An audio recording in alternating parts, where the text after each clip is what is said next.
Moyenne.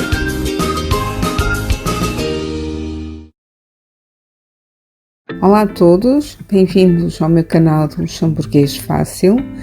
Este é mais um vídeo super interessante de vocabulário, neste caso usado na cozinha. Aqui temos novamente 25 palavras, são palavras simples e fáceis que usamos diariamente na cozinha. Ora, comecemos com cozinha, kitchen, cozinhar, kochen, cozinheiro, car e cozinheira, Käsin,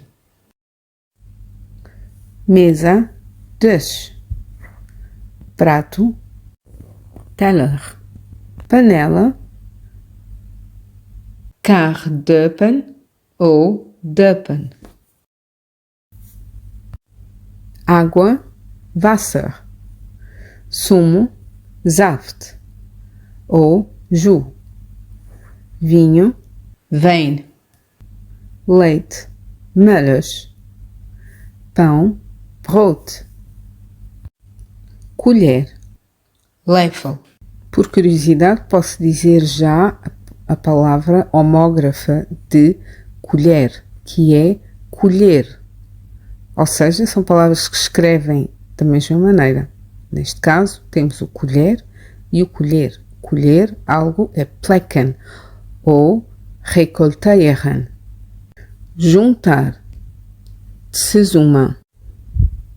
Ora, em português, se for juntar algo, sentar junto ou fazer algo para ficar junto, juntar duas coisas, a palavra é sempre a mesma, é juntar. Mas em luxemburguês, temos para cada situação uma palavra diferente. Ou seja, se for sentar juntos, dizemos zusammensetzen. Se for fazer junto algo, dizemos zusammen machen.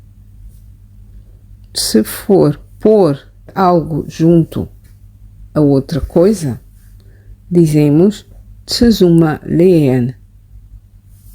Misturar, mischen ou vermischen. Moer, moelen. Cozer, karren. Caneca, Tasse.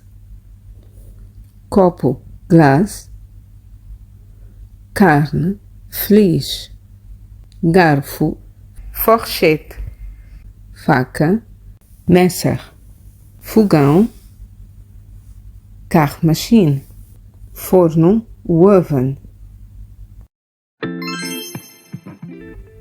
E pronto, por hoje é tudo. Até breve. Bis geschehen.